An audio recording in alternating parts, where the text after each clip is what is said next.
Internet! What's up, Internet? Happy Friday. Hopefully everybody out there is having a fantastic Friday. I hope it's awesome. I hope you're having a great, fantastic Friday. I hope it's wonderful out there and you're all feeling good, feeling great. Are you getting ready for, what do you call it? The holiday season. Holiday season is upon us. Lights are going up. Trees are going up. Murdered evergreens are being placed. Menorahs are being mantled. I don't know. Whatever other decorations y'all into. The holiday season is upon us, my friends. Wherever you go, you're hearing all sorts of holiday music. Kwanzaa tunes, hearing all the good sounds out there. Holidays is coming. We are getting ready for Christmas. It's a short ways off. I'm realizing that. Let me see here. Let me look at my calendar. Calendar stylings. 1, 2, 3, and 1/2 weeks away from Christmas. That's going to be exciting. And let's see. Oh, we're exactly 4 weeks from when Vicky goes back to work, I think. No. Well, it's coming. It's coming like 4 weeks from now. If you guys don't know, we have a brand new baby here. She's fresh. She's clean. We ran her through the wash. Well, Grandma and Vicky Toria ran her through the wash yesterday, so she's smelling good. G-Bear says credit cards are being maxed. Yeah, that's right. It's that time of year for the credit cards to get maxed. But let's say what's up to everybody in the chat here, because just not a whole bunch, so why not? Alyssa Bentley, Fisheye on Tactics, what's up? Good to see you. They're saying they're having a discussion about it's weird showing up early. No, it's good to show up early. You got to be ready for the action when things hit. Mark Dibble is here. Phil Emerson, Maxwell Sonneman, G-Bear, as I mentioned already. Rocky. 54 Punchy is here. Vexing Cat, good to see you. Ed's Fish is here. Good to see you. And we're going to keep scrolling down. I see Joel Gillett. I see Uwe Gloriak Peterson. I see Morgan Newby. I see Elijah Purington.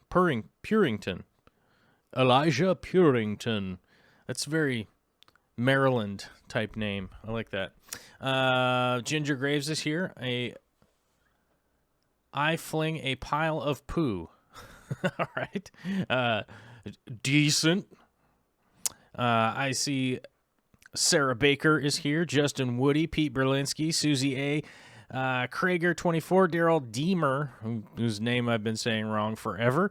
Chad Krotz, Loaves and Fishes. Alvin Alejo, what's up? He's been super busy. I get it. Everybody's been super busy. Me too. Fish Tropic is here. Bonkers About Alice. I like that. That's pretty cool. Art. Aunt Richards, Cowdo Punk, good to see you. Soggy Pits, Hebrew Hammer. Oh, the hammer is in. If you don't know what the Hebrew Hammer is, that's Adam Carolla movie, right? I believe. Adam Carolla, I think, was the Hebrew Hammer, I think. Barbara Jackson just showed up, and I see a handsome man without a coffee in his hand, and it's making me feel weird. Well, I don't know who the handsome man is, but I got coffee in my hand. Rault Gardevois, I don't know how to say your name. Sorry, man. Asking, Yo, Corvus, I wanted to ask you if you knew anything about figure 8 puffers and how to breed them. I do know a thing or two about figure 8 puffers, but I don't know about breeding them. I never tried to breed them. We had a big tank with like 8 of them in it, I think. 9? Maybe 9? Something like that. They're fun. They're fun puffers. Definitely fun to take care of. Long term, a weird pet, though, honestly. The figure 8, specifically. Figure 8 puffers are a little bit weird, and they do eat a lot of things, and they have a tendency to... like, become a pack, strangely enough. And then you don't want to... then you definitely don't want to separate them either. Once they like if you have a bunch of them in a tank, you want to like keep them together forever. Otherwise, they will have a tendency to go buck wild for whatever reason. I don't know why. I wish I knew how to speak to fish like Aquaman. Like Jason Momoa, right? Who, by the way, I have met, and it was a super nice guy. Every time I met him, he was super nice. So, but he has that special ability to talk to fish. As far as breeding them goes, I really couldn't give you good advice on that. But, good feeding, proper water parameters, pair them off, make sure you have male and female. You're going to be pretty good. If memory suits, figure 8s are, I think they lay eggs. They're egg layers, and then you got to go kind of all out.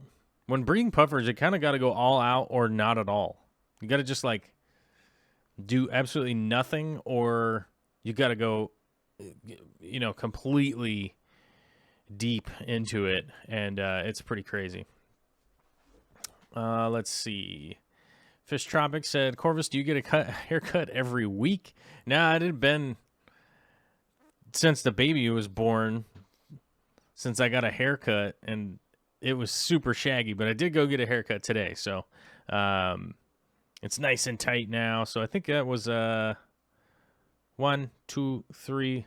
Man, that was like 3.5 weeks. That's no good. I don't like that. I like to get a haircut every 10 days, though. I like to get a haircut every 10 days, 10 to 12 days, something like that. But I'm not saying people have to do that. It's just old school. It's an old school thing. That's old schooling, man. You're supposed to go get a haircut every 2 weeks, basically. So it's like every other Wednesday or something. However you want to go about it. But I do live in the neck of the woods that has a lot of good barbers, because there's a giant military base not that far from here. So there are a ton of barbershops, and there's one I specifically like. So I go to that one. Fisheye and Tanktic says, my Endlers have no heat and they keep breeding, and it's like 50 degrees in the tanks. 50 degrees is pretty low for Endlers. Honestly, as Alyssa just said, Endlers are pretty hardy. They are a pretty hardy cut fish. They are a pretty hardy fish, but those low temperatures isn't going to be good for them long term. I would at least get it up to like 65, 68. I had Endler colonies that were doing stuff in the past, and I didn't worry too much about heating them that much, and I think they were only like 68, 70 degrees, and they were always fine. So, but 50 is pretty low. We do have a bunch of stuff that we're going to handle today. We have a bunch of questions from people from the Patreon page. As a quick reminder, this is the end of the month, so we're definitely going to do the Patreon stuff. We're going to talk about that. If you guys don't know what Patreon is, it's basically a monthly crowdfunding thing. I know that YouTube has a join button thing now, which I don't, because I don't have enough subscribers for them to give me a join button. But the Patreon is basically how we do that around here. 54 Punchy just posted a link to the page if you guys wanted to check it out. You can go on there, you can comment, you can post pictures about stuff. Maybe you can even promote your own YouTube channel, stuff like that. So I think it's kind of a cool little community that we have over there, which we have lost some of the community members recently, but that's fairly typical this time of year. A lot of people spending all their money on that holiday stuff, and so I get it. I understand. I'm super appreciative of what we got going on over there. And the whole reason we're even able to show up and do this show on a regular basis and stuff is because of the Patreon people. Not to devalue anybody that's just on YouTube or just watches or just comments or that kind of stuff, but that's the reality. That's just the reality of the situation, is that we wouldn't be able to do this show if it wasn't for the Patreon and the Patreon people. Now, something I wanted to mention here real quick, in regards to the Patreon, we're going to keep doing the Patreon or whatnot, but I may or may not be collaborating with a new service with an idea that I have, and I'm not gonna go crazy in depth with this or anything like that, but I would like to know what you guys think if you would be able to send in video format questions. I'd like to know what you think. That's the question I have, is if there was an ability to send in video format questions, is that something that you would be into? I don't know. I don't know if that's something you guys would be into, because you're going to have to let me know. Because I'm considering doing that, and that would be the big reason for it. The big reason for it would be the ability for you guys to send in video style questions. I don't know.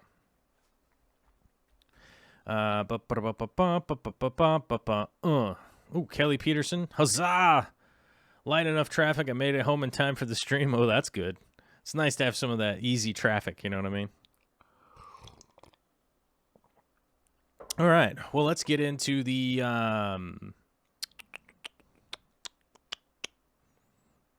let's see here. Let's get into, oops, wrong thing.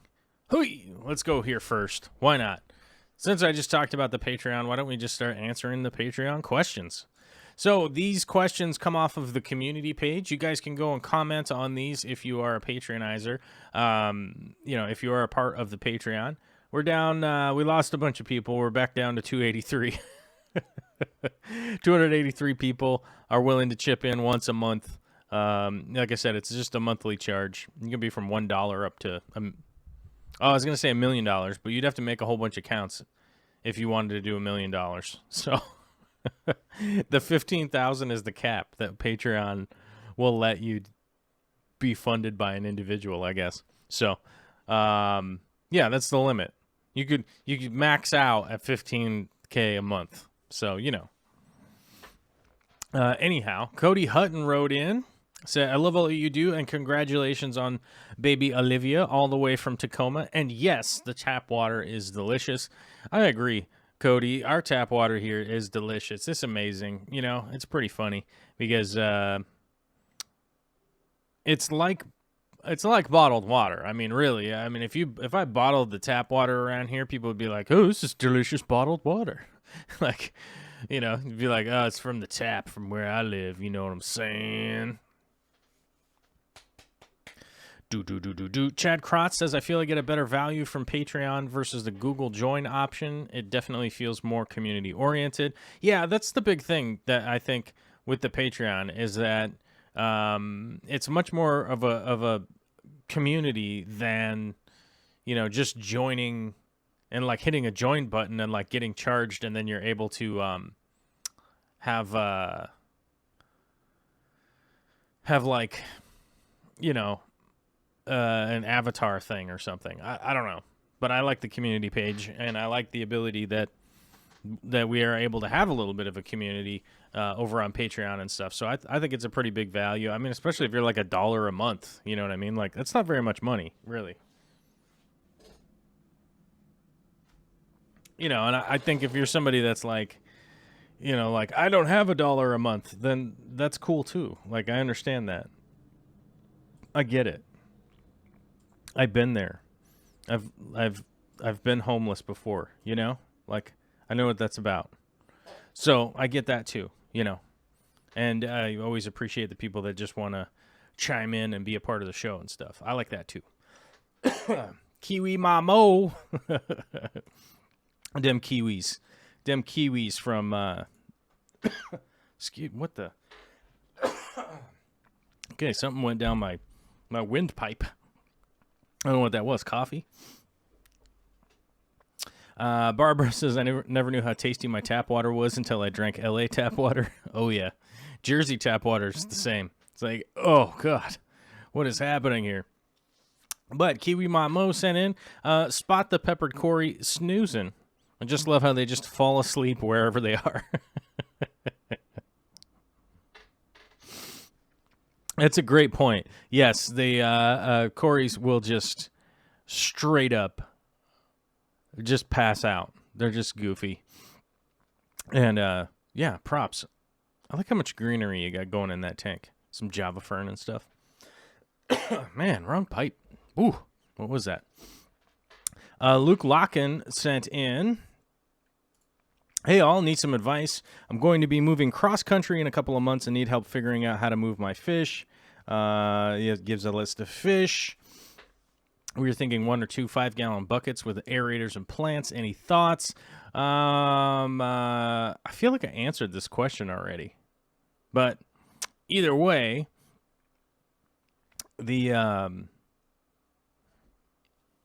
I would never recommend to move anything like this across country. I would empty all the tanks and plants and all that kind of stuff. Like you could bucket up plants and things, take them across country, but fish and stuff like that, no way. I would just bag them up and have somebody ship them to you when you got where you were at, if that's the case. I would take that into consideration, I would certainly take that into consideration that moving across country is just got way too many downsides to doing that. And if you really wanted to keep your fish and stuff, I'd have somebody ship them to you once everything was there and set up. That's what I would do. Mike Howe sent in. He's got a clownfish update. He's got some bad news. He lost the first batch. I know I answered this on the last one. And I know I talked about the leopard gourami. What is going on here? Oh, okay. This is where I was supposed to start at. Well, either way. I think we already did hear these, Dakota, so sorry. I think I just realized that when I got to M House. But I don't think I answered this one. Josh Hurley sent in, hey, everyone, just curious if anyone would know if this plant is a Areocallan. Can't seem to find any info on it. Bit of info on location, etc. was collected from a Northern Australia stream. Okay, clue number 1. Stream, Australia, and it looks like Areocallan for sure from the picture. I think it is. I wouldn't say it's like a Vietnam or anything, but yeah, that's where Areocallan comes from. And yeah, so I think you're pretty much right on track. It was growing in an area that seemed to be submersed for a very long time, so I assumed it's in its submersed form, and there was heaps of it growing with plenty of little plants of the same kind everywhere. Have Googled a bunch of Aussie Areos, can't find one that looks like this or any other plant similar.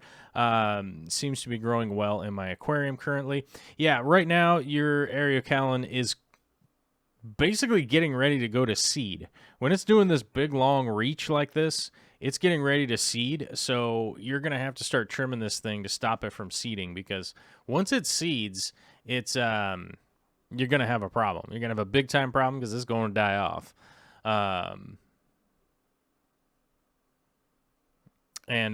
So, yes, I would say that's Areocallan most likely. See, I don't know if we talked about this, but Preston is the guy. I can't remember where we were at last week when I answered these questions, but I feel like I answered this one, November 23rd. So that's from Friday. I don't know.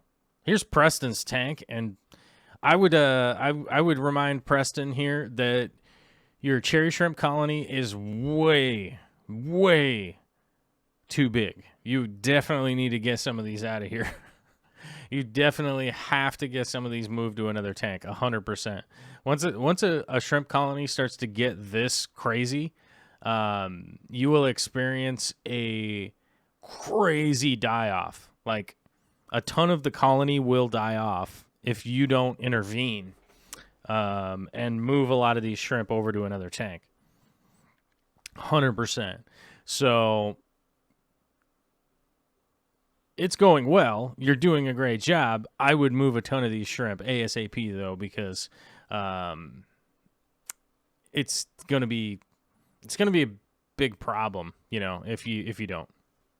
Aqua Fuzzy wrote in, I just found this amazing fish rescue in Ohio. I can't click that link right now because I'm on YouTube, and we'll get thrown off the web. Kiwi Mamo sent in a very long post about some of the water situation going on in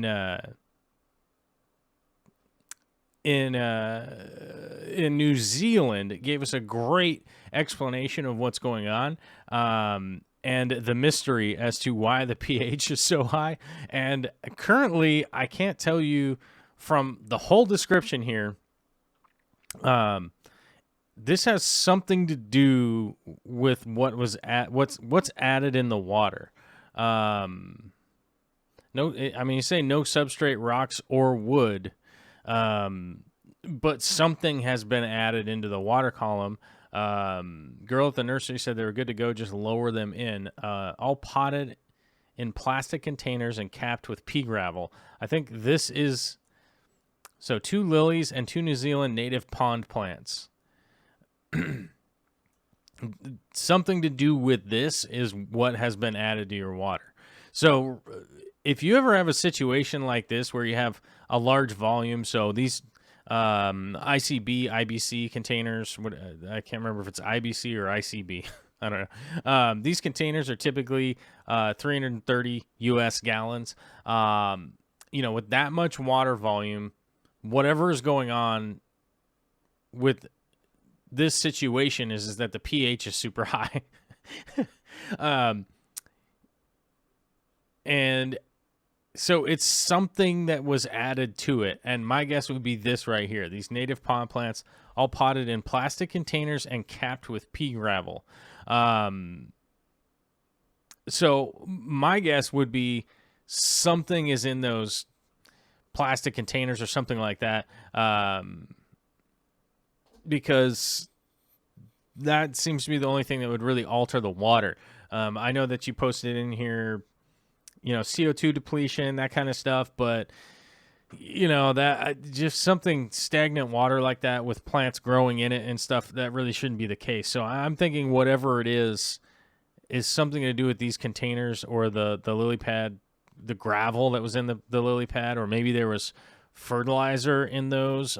Who knows? So I definitely would get some water changes going on in that thing and find out what's going on. Nick's Fish Room says, hey, I'll put up a short clip of my Blue Dream shrimp tank on a Shrimp Keepers Facebook group and got positive response from a lot of people. Disclaimer, not trying to build a channel, just a great way for me to connect with other hobbyists. I have no local fish club, and there are a few serious fish nerds near him. Nick is up in Canada, so there's not even a lot of people in Canada, so I could imagine that it'd be pretty easy to be stuck up in Canada and there not be some big groups to be able to get along with stuff. So I could see how most people in Canada would be down with, at least internet, trying to find some people, you know what I mean, and try and create a little community. That's where things like the Patreon page come into play. Philip M. I know I didn't answer this before, so we'll leave it up there for a second while I catch up with the live chat a little bit. People saying like, yeah, I'm getting deja vu. Yeah, I think I re-answered a couple questions there that were from last week, but Lisa Pats is here. Hello, everybody. Hope you're all having a great morning, afternoon, evening, late night, whatever it is, wherever you are. Well, good to see you. SC Aquatics, I'm going to start digging the next few months for a pring for spring to set up a pond. Oh, okay. Slight spelling, probably slipped and hit the A instead of the S, right? That happens. I like the idea. Start digging to get your pond set up. You guys know I like setting up ponds. I like building ponds, and mine here will happen at some point in time. We have a new baby. We have a lot going on. We have a ton of stuff happening, and we super busy, so we'll see if we ever get around to it. The thought did cross my mind of just breaking down the fish room the other day. Of just like, I don't have time for this. I'm not saying I'm going to. I'm saying that the thought crossed my mind. Oops. Ah. There we go. Sorry, I'm fiddling with this little thing, and I dropped it. I'm not saying that I'm going to break down the fish room. I'm saying that the thought crossed my mind that I don't have time for this. Probably a lot of that has to do with the baby and everything, and, we've got a lot of stuff going on. Very busy, so I get it.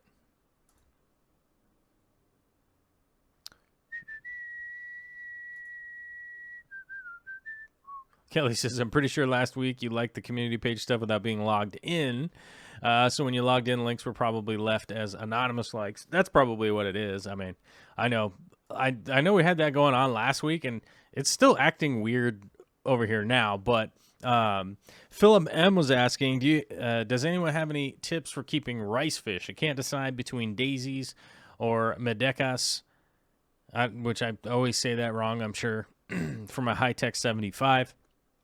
As far as rice fish go, the best advice that I could give you, because of the most experience that I've had with them, is messing around with them over at Corey's place, from Corey from Aquarium Co-op. His are all outside. So everything we've done with those have been on the outside, and they've been doing fantastically well outside. So, whether it's like mosquito larvae, fresh plants, big tubs out there, they've been doing quite well. So, I guess I could say that I have like some advice, but not great advice as far as like keeping them indoors and whatnot. I've never kept them indoors and never had them before. So, speaking from just my limited experience of messing with them on,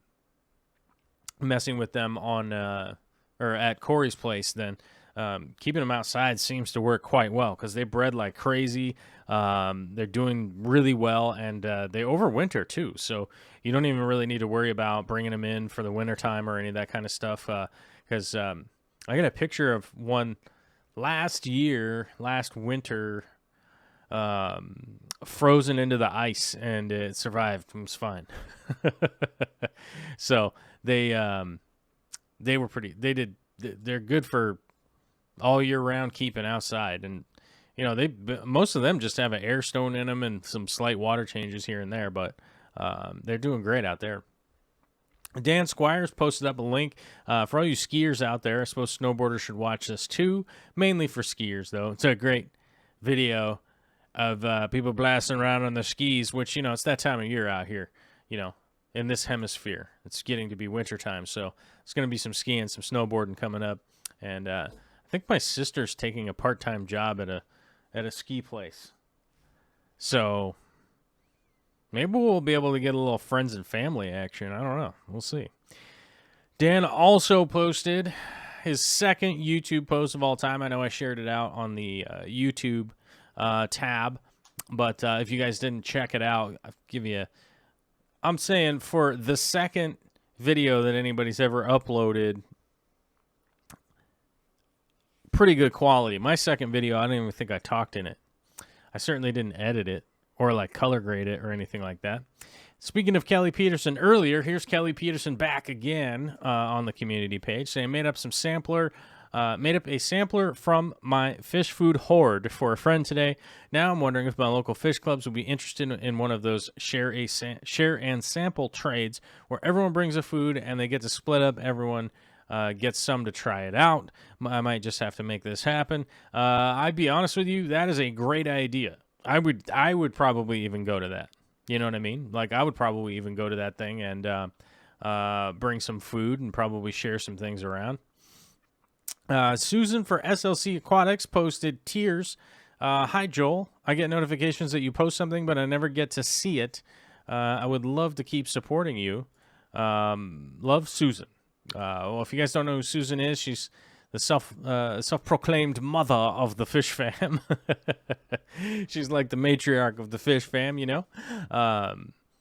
And she was having some issues with some posts and the possibility of some tears and stuff. I have tiers just in name only. There are no limits to who could see what or any of that kind of stuff that I post. I don't post a ton of stuff onto Patreon because I don't want it to be like a crazy exclusive club where, you know, if you aren't a Patreon, that means you don't get to see or hear about any of the stuff that's going on. So I've tried to keep it fairly limited to stuff like that. And even on the Patreon, I normally post it public so that everybody could go check it out and stuff like that. So I'm not sure what's going on, why you're not seeing posts or getting posts or what's going on. So I don't know. Admiral Blackbeard wrote in, said, got some trimming and some rearranging to do. Question is, I have holes in the leaves. Manganese deficiency? Holes in the leaves normally potassium.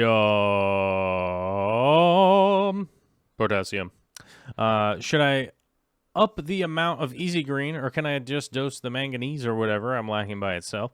I also just got a auto doser and wondering what your thoughts on this and how the schedule should be set. So first part of the question there, I probably personally I would up the Easy Green a little bit. It seems to me like you have some plants that are overgrowing and outcompeting the other plants in here. So that's probably what's leading to the deficiency. You have to consider that, you know, if some of the plants in your tank have an extremely fast growth rate and a huge appetite, you got to think it's like somebody showing up to the buffet that can eat, like a professional eater guy, like that Kobayashi guy who can eat like 100 hot dogs or whatever.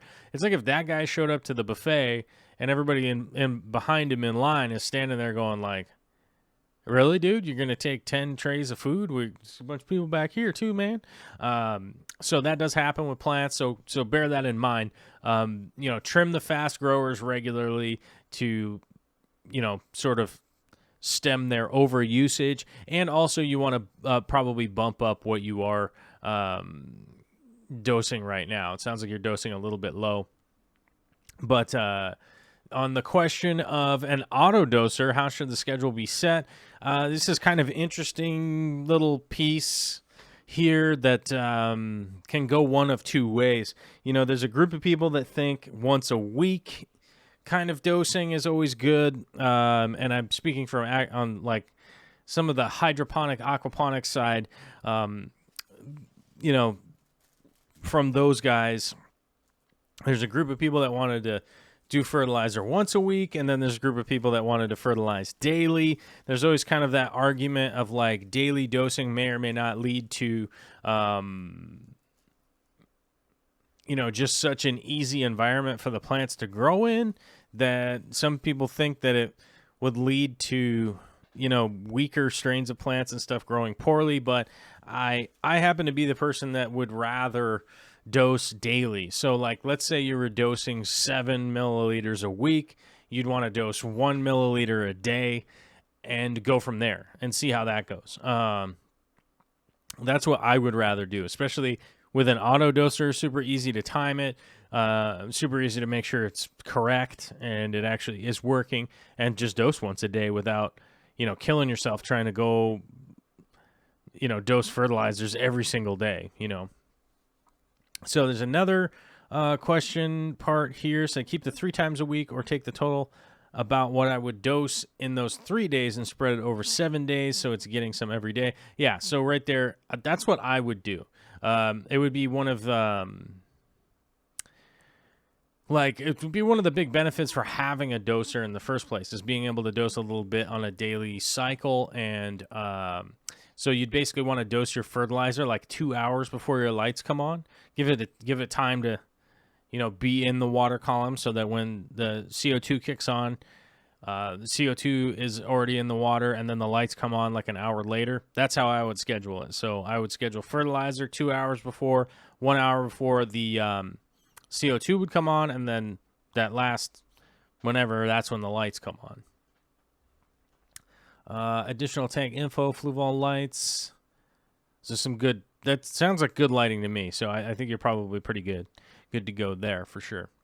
Alyssa Bentley, if you guys don't know, I got a ton of snails from Alyssa the other day. Says, hey, I just wanted to say thank you for taking so many of those snails off my hands. I believe the sudden lack of food competition prompted 2 of my bristlenose to finally help me see if I'm correct about a genetics question I had. I got a big albino male caved up on eggs right now, and he's been ultra protective of them for 5 solid days. I will post more details as the events unfold. Alyssa, good news. As you know, I got a bunch of snails from Alyssa on like Sunday, and I'll be trading her some of the super red bristlenose I got. And good news, saw a ton more adolescent ones today in the 240. I was doing a little bit of maintenance in there and saw a ton of them swimming around doing all their crazy bristlenose stuff. Sarah Baker, you can't trick us with your Racab Harris name forever. Definitely tricked me for a long, long time, but, you know, not forever. Said, I wanted to share a few pics from my cell phone. The newer inhabitants of my tank got these guys as culls at the end of October, and they have grown well. One really already had a brood of babies, and it looks like there will be plenty more soon. Started with 30 shrimp, and have homed them in my 54 community tank. I'm not sure which color morph are my favorite yet, though I have a single black one that is really cool. The single black one, you know, the black shrimp, always cool in my book. I think my favorite out of this, though, would have to be this shrimp right here. This little really down here. I like it. I like the really pattern, you know. I really do, and I don't know why. All right, we have a super chat. Oh my gosh. Tyler Clinkscales says, hope the fish fam doing good. Again, thanks for all the awesome videos. I picked up a free 90-gallon today. Any tips for me? Best tank I've owned, or biggest tank I've owned so far. Tips? I don't know. Keep it clean. You know, set the stand up how you like it. Don't fill it with water super early. You know, make sure that you have all the equipment where you want it. Get all the wiring and all that kind of stuff done ahead of time. Make sure that everything's like exactly where you want it before you fill it full of water. So I guess that would be my advice. Take your time, set everything up the way that you want it, instead of trying to do it later and not keep up on it. Or you know, like not get it done. So, you know, I guess that would be my advice. Anthony Vasquez is asking, hey, are you KG Tropical's next guest? I don't know. I talked KG Tropicals, John and I, we've talked a few times about doing some shows together, and Thursdays are really bad. And he's only doing Thursdays now. So I don't know if we'd be able to do a show or not at this point, because I work Thursdays, and that's like one of my big long days, you know, like I get out to work at 5, and I normally get home at like 9:30 at night. So there's not really any opportunity for to do anything on Thursday, because I am just booked out on Thursdays, you know. So I would love to be on the show with him, but you know, time is of the essence. I have no time. I'm running out of time. Fish of the week coming in from Johan. Always a great post from Johan. I like this fish of the week that we're doing. The long whiptail catfish, Sturysoma panamense. And I hope I said that right, because somebody's going to be mad and they're going to tell me I'm a dork. Whiptails are probably the most underrated catfishes in the hobby. They combine bizarre looks with hardiness, adaptability, and utterly peaceful temperaments. While generally they are carnivores, Rather than algae eaters, their predatory instincts are directed towards worms and insects, and whiptails won't harm even the smallest tank mates, such as live bear or fry. They're excellent community tank fish. Now, I have to agree with you on all those statements. They are excellent community fish, that is for sure. Oh, let's see here. Okay, I see a post from Reaver there. I'm not going to skip that, but just want to talk about the whiptail cats. Love these fish for sure. I've never really had a place for them in my fish room though. Never have. But they are a really cool fish. I definitely agree with that. They're pretty easy to feed and take care of. Honestly, the tanks at the store are always pretty easy to take care of. Not really that big of a problem. But we've got a post here from Reaver. Where'd that go? Hey guys, how's it going? First day home with the newest addition to the family, a brand new baby boy. Congratulations, and get ready to not go to sleep anymore. You're gonna be awake forever. You're never going to sleep ever again. Oh my God, your life's gonna change. Maybe that's just life though. Mike Howe sent in our final community post here. So it's so there's picture 1, picture number 2, and the quote down here. So the fish barn update. Been a long time since I've done a fish barn update. Well, below are a couple of pictures of some of the work that have been doing to the upstairs. So look at that. It's definitely coming along. This fish barn is slowly but surely like no longer going to be a barn. Now it's going to eventually be a fish house, and then it's just going to be, full on, fish house for sure. Oh, Reaver says, that's baby number 4. All right. So you don't sleep already. Got it. That's probably how you ended up with baby 4 in the first place, right? Sleep deprivation, decision making, right? I think that's probably the deal. Well, let's go and throw some video in the background. Why not? It's kind of a boring video, but it's a video nonetheless. So we might as well just let it play in the background. All right, Elflower, 1 stars. Says, can you put potus plants into a planted tank? I heard they will take nutrients from the tank, which the aquarium plants need. My guess is you're trying to type in pothos, would be my guess, and maybe you're just missing a couple letters there. Pothos, you can. Yes, they will take nutrients from the tank, but nothing to a point where I would be like crazy concerned about it. Man, coughing today. Like coffee went down the wrong pipe earlier, and I've just been coughing the whole time. So sorry about that. Pothos will, pull extra nitrates and stuff like that out of your tank, but it's nothing that I would really be like, oh no, and freak out or anything like that. Not that big of a deal. Alana Suki says, what's that white stuff on the end of the wood? That's a fungus. So while driftwood tempers into a tank, basically you put it in there, and it will grow this fungus on it. And I get a lot of questions from people that are like, man, I put this driftwood in here, and a week later, there's this crazy white stuff on it. That is a fungus. It is not harmful to anything other than your vision. And that's really just because it's an obstruction to your vision. It won't harm anything. It's completely normal, completely expected, and not a big deal at all. So don't worry about it, and it will just go away. You can suck it out. Like if you have, when you do a water change, you can do it with that, but it's really not that big deal. Let's see. Barbara Jackson said, my first daughter wanted to eat every 2 hours and cry the rest of the time for 4 solid months. Turned out I had to stop eating broccoli and cow milk. Made her gassy. She's 28, still can't have milk.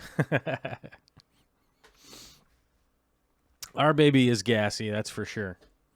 But that's because she won't burp that well, you know? She's not a good burper for whatever reason. Which, now that I say that sentence out loud, is just a very weird sentence to say. She's not a good burper, guys. Scottish Aquatics just showed up. What's up, my man? Good to see you. The shrimps and snails eat it, I think. Oh, yeah, the fungus. It's not a big deal. Fish will eat it. Fish will eat it. It's food. Don't worry about the fungus. Devin Peppers, what plants would you recommend in a 10-gallon shrimp tank, and what type of shrimp would you put on Eco-Complete high-quality red shrimp or high-quality blue shrimp? I would do red. Blue shrimp have a tendency to just kind of fade off into nothingness, especially if you do like a really dark kind of planted tank. They sort of just disappear, and red shows up great in a planted tank. I would probably just go with nice reds and go that way. 54 Punchy says, hey, we need some more likes, people. Only 31 likes. Yeah, I don't know. I don't really care about the YouTube algorithm. The YouTube algorithm doesn't like me. It doesn't like this channel. It doesn't like whatever we do on here. So, like, I couldn't care less about likes or any of that nonsense at this point, because I just don't care anymore. Like, hit the like button if you want. I just don't give a rat's ass whether or not YouTube thinks this is a good video or not, because none of my videos get promoted, so why would I care? Barbara Jackson says, yeah, and her sister slept great. Wasn't eating those things with her from the start. Probably just genetic in our family. It could be.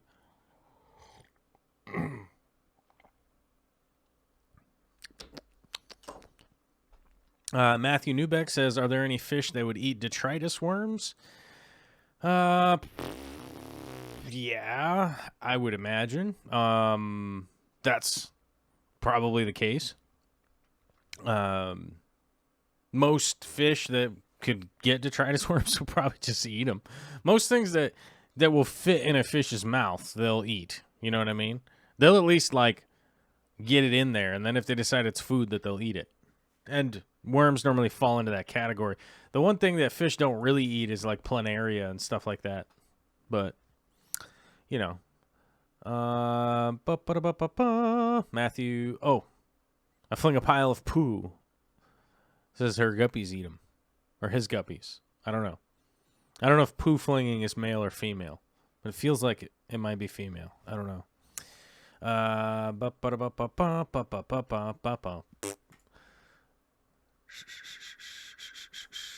Greg Jones says, did you see the vines in one of the scaped contest tanks at AE? Any idea what it is?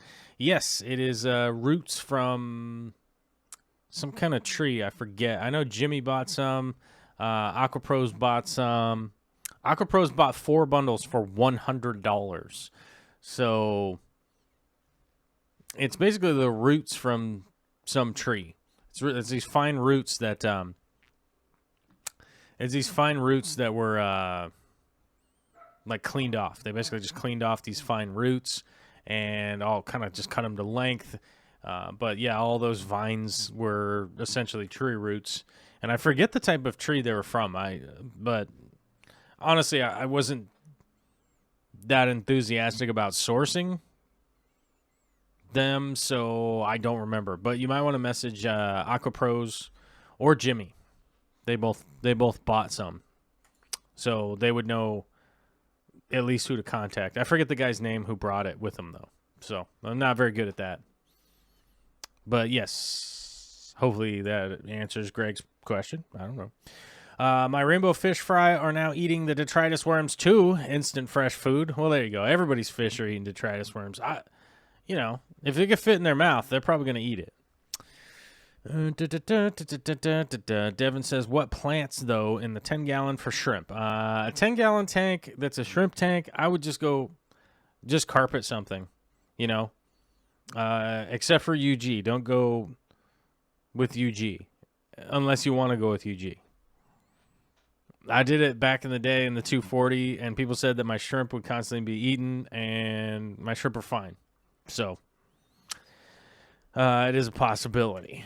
I would say Glossostigma, though. I think if I was going to do a shrimp tank again that was a 10-gallon, I think if it was a 10-gallon shrimp tank, I'll probably just go with Glosso, I think, because it's easy to light a 10-gallon. And a shrimp tank, pretty easy to, like, fertilize with, you know, basic stuff like Easy Green. And, yeah, I would probably just go with Glosso. That's what I would do. And just set the light timer on, like, 5 hours. I would just have a shorter photo period. Because shrimp don't care if it's dark. They don't care. M. Howie9 with a $10 super chat says, sleep gets better. Hang in there. You will sleep again.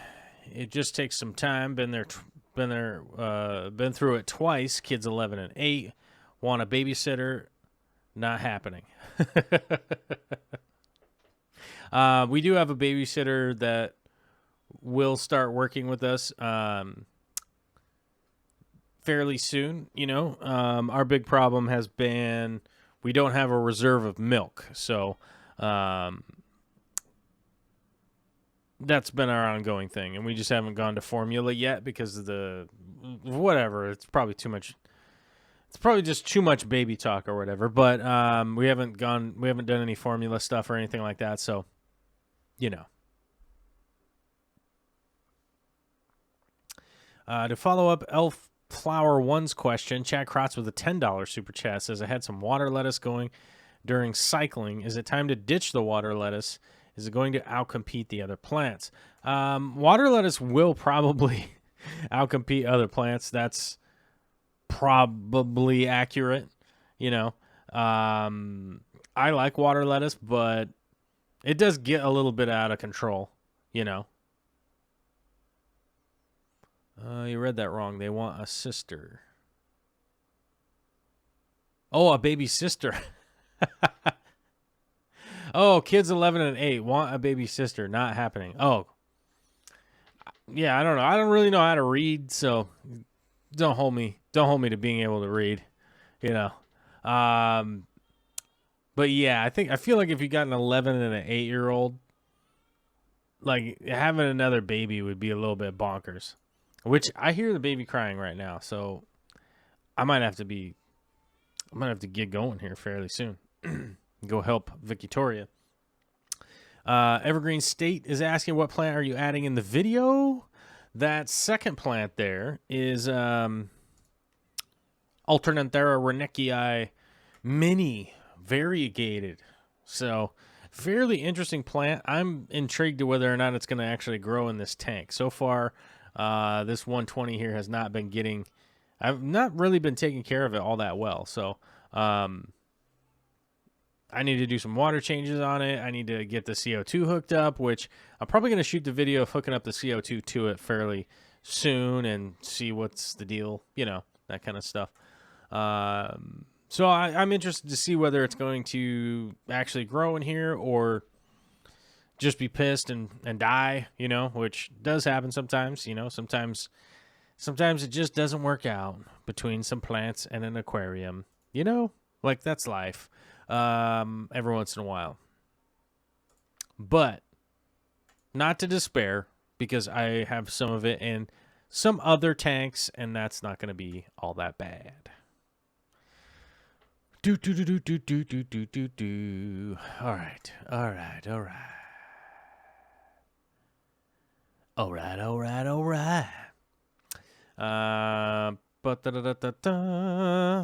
Smil Kapoor's super late. Yeah, agreed. Super late. Thanks for coming, though.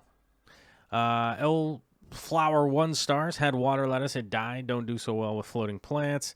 Yeah, water lettuce, it can do it. It can outcompete stuff, but I don't know. I find it more useful than not, you know, realistically, and I do like it. So,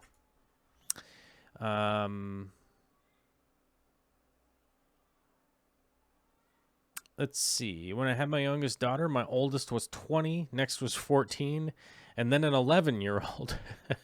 But hey, I am weird. That is weird. So Your youngest daughter was 0 and your oldest was 20. I guess that kind of makes sense because you just have babies from like when you're 20 until you're 40, basically, right? I don't know. Alana is asking, could you use matin filter for a matin filter tank for a quarantine tank, or is there a possibility of external parasites hiding in the filter? Well, I mean, you can use anything for a quarantine tank. You just have to clean and dry out everything from the quarantine tank in between quarantining. Does that make sense? A quarantine tank should not be set up 365. You know what I mean? If that's the case, you can use a matin filter. You just have to take it out and clean it a lot, in between quarantining. So, yeah, I think realistically the best thing to do with a quarantine tank is to set it up and take it down when you're not using it. Let everything in there completely dry out. Clean the tank, clean the filter, let it completely dry out before the next quarantine thing is going on. And realistically, if you're bringing in fish that you need a quarantine tank set up, 365 days out of the year, you should probably know what you're doing. If you're bringing in that many fish into your fish room, my guesstimation at that point would be you probably know what you're doing, and you probably have a much bigger quarantine system than I'm even talking about. But most people should have a 10 or a 20 or a 29 or something like that gallon tank that they're able to set up and take down and let it completely dry out. Because almost any parasite, bacteria, any of that kind of stuff, when you clean that surface off and then let it dry, it shouldn't have anything on it. So, Reaver says, Joel, if you want some info to help out the reserve problem for babysitting, I can help you out. Just message me later. The reserve problem for babysitting.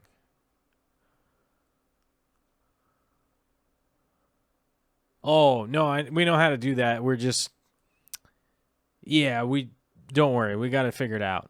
Today's basically the first day that we can start handling freezing some milk, I guess, would be the easy way the kinder, simpler way of putting it, right? Maxwell's quarantine tank sits half empty most of the time. It should be completely empty most of the time, but, Flower Star says, take the baby for a nice car ride that will calm her down, weather permitting. We did that earlier today. Had to go get a haircut and go to the UPS store and something else. Not bringing in that many fish, just trying to slowly fill up a 37-gallon with various types of fish. Yeah. So, if you do have a quarantine tank, just clean it, let it dry out, and that will stop anything from transferring to any other stuff. Let's see here. All right. We're about an hour in, and I hear there's a little bit of drama going on in the other room. So that means, because I don't have a babysitter, so that means it's all falling on Vicky. So I'm going to go help Vicky out and figure out what's going on with the baby. So a big thank you to our super chatters today. Tyler, M. Howie9, and Chad Krotz. Thank you very much, you guys. And a big thanks to all of our patronizers. Sorry if I doubled up on the Patreon same question over and over again. We do have some brand new patronizers. Megan Tornatore. I don't know.